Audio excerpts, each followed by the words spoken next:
자, 30년간 해결되지 않은 부산 경남 지역의 물 문제, 기후에너지환경부가 낙동강 하류 취수원 다변화 사업을 통해서 물 문제 해결책으로 강변 여과수와 복류수를 활용하는 방안을 내놨습니다.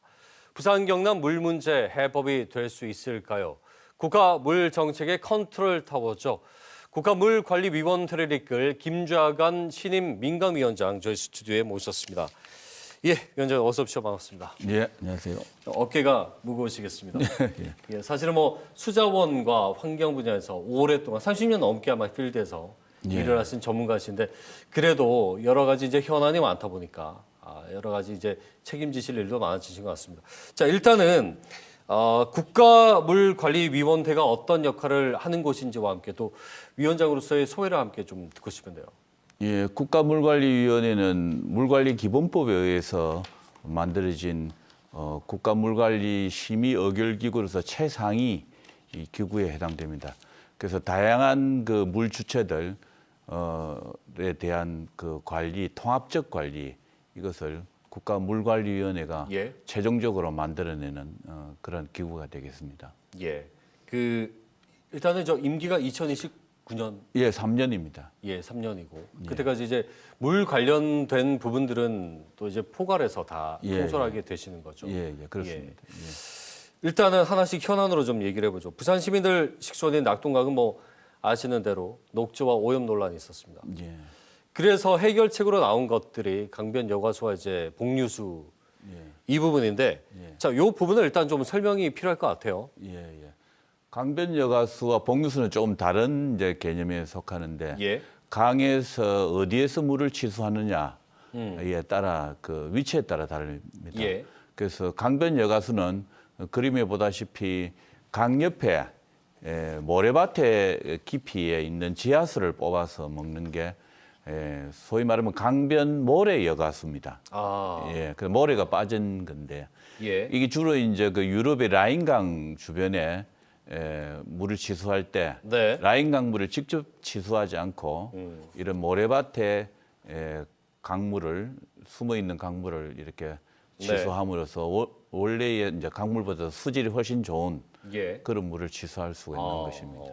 복류수는 강 옆이 아니고 강 바로 밑에 모래밭에서 물을 취수하는 그 위치가 조금 이제 선정이 다르게 그렇게 되어 있습니다. 그 복류수는 강이 흐르는 직접적인 그 아래인 거고 강변 여과수는 강이 있는 그 옆에 그러니까 관정이나 이런 걸 이제 설치를 해가지고 물을 뽑아낸다는 거죠. 그래 하면은 표류수보다 수질이 좀 좋고 또 아주 갈수기나 풍수기에 관계없이 일정한 수량을 이렇게 이제 그 취수할 수 있는 그런 장점들이 있습니다. 자, 기후에너지환경부가 창녕 일대에서 자, 하루에 90만 톤을 취수해서 부산 경남에 필요한 곳에 넣겠다.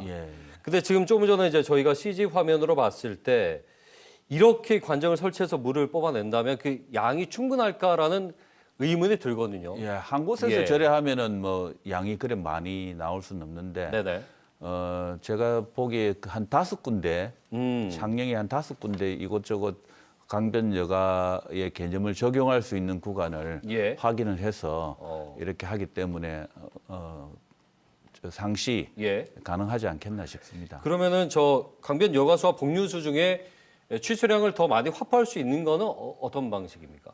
복류수가 이제 사실은 더 많은데 만약에 저기 이제 지하댐까지 이제 땅 밑에 댐을 하나 만드는 거죠. 그러면은 복류되는 저류량이 훨씬 늘겠죠. 그러면 훨씬 더 많은 양을 또 할 수 있는. 다만 공사비가 많이 드는 이제 그런 관계가 있을 겁니다. 복류수가요. 근데 강변 여과수가 이제 취수로는 처음 아닙니다. 처음은 아니고 있습니까?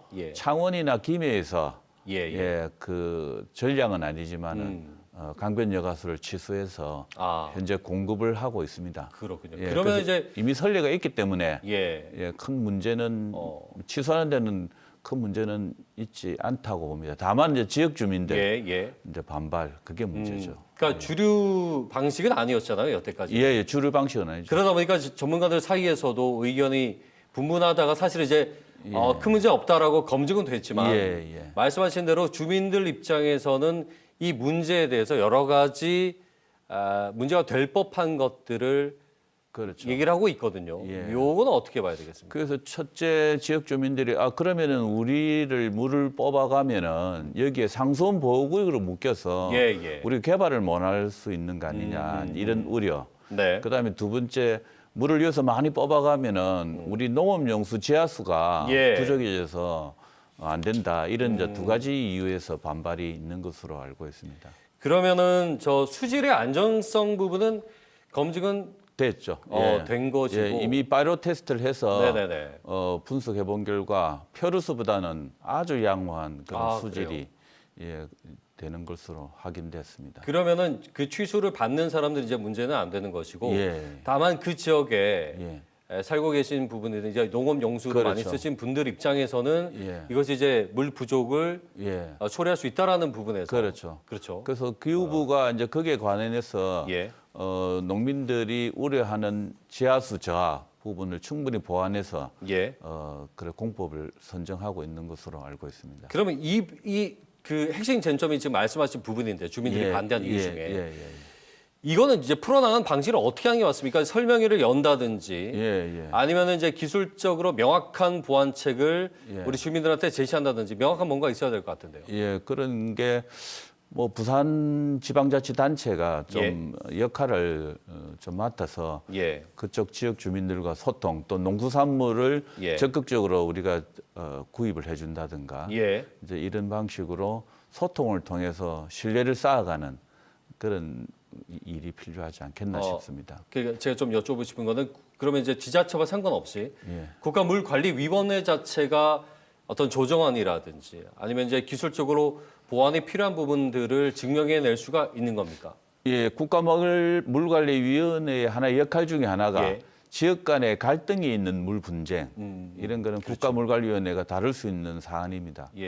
그래서 제가 이제 곧 이제 들어가서 하는데 이 문제를 제가 부산 사람이기도 하고 그래서 적극적으로 안아서 논의하고 그렇게 협의되는데 일조를 하겠습니다. 사실 뭐 위원장님께서 낙동강 물 문제에 대해서 누구보다 이제 애정과 애착이 오랫동안 제가 그러니까요. 뭐 많은 분들이 또 얼굴 뵙고 나면 저분이 많이 애를 쓴 것도 알고 있는데 29년까지 이 물 문제의 난제를 좀 풀어나간다.